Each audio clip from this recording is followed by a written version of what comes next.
Hello बच्चों, let's read the question. The question says if both assertion and reason are true and the reason is correct explanation of assertion.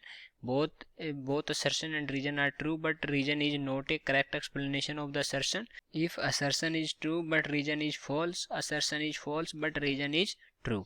और हमारे लिए जो assertion और reason given है वो क्या है? assertion है electron can have wavelength equal to that proton of V is equal to 1836 Vp. तो इलेक्ट्रॉन और जो हमारा प्रोटॉन है उसकी वेवलेंथ इक्वल होगी अगर V is equal to 1836 Vp होगा तो electron has mass 1/1836 of mass of proton. तो अब देखते हैं कि इनमें से कौन सा सही है कौन सा इनकरेक्ट है. तो सबसे पहले लिखेंगे इस क्वेश्चन के लिए की कॉन्सेप्ट. और की कॉन्सेप्ट क्या हो जाएगा इस क्वेश्चन का लिए? वो हो जाएगा हमारा इलेक्ट्रॉन वर्सेस प्रोटॉन.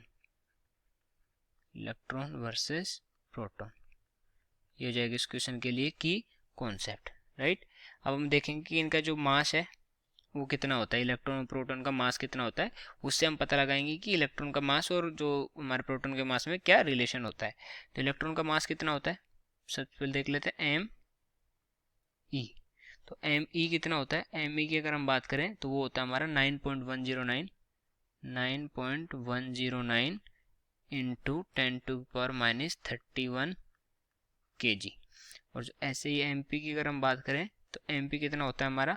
वो होता है एम पी मतलब मास ऑफ प्रोटॉन 1.672 इंटू 10⁻⁻. अब हम देखेंगे कि इनके दोनों के बीच में रिलेशन कैसे निकालेंगे. तो हम करेंगे M P by M E. क्या करेंगे हम? M P by M E.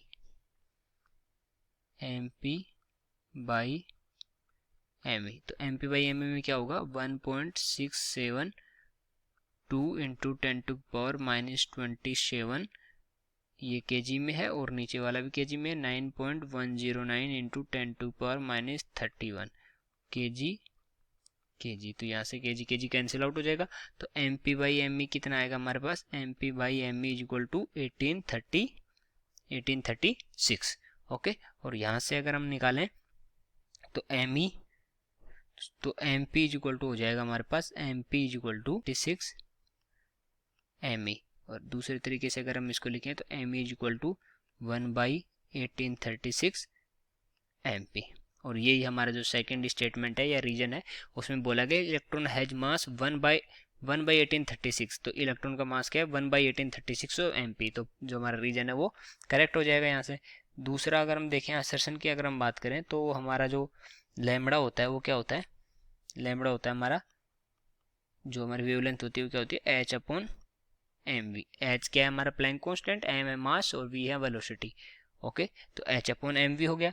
तो यहाँ से अगर लैम्बडा पी निकालें हम, लैम्बडा पी का मतलब क्या हुआ कि जो हमारे प्रोटॉन की वेवलेंथ है वो तो वो क्या होगी? H upon M P V P. और अगर ऐसे ही उसकी निकालें हम लैम्बडा ई तो H upon M E V E. और हमें बोला गया है कि दोनों ये इक्वल हैं. अगर ये दोनों इक्वल हैं तो क्या करेंगे हम? Lambda P equal to lambda E रख देंगे. तो मतलब क्या आ जाएगा हमारे पास? H upon M P V P is equal to H upon M E V E. Right. H upon M V V. तो एच से एच कैंसिल आउट हो जाएगा. तो ये आएगा हमारे पास M P V P is equal to M E V E. और इसको दूसरे तरीके से लिखें सो M P upon M E. M P upon M E. M P upon M E is equal to आ जाएगा हमारे पास वी अपॉन वी पी.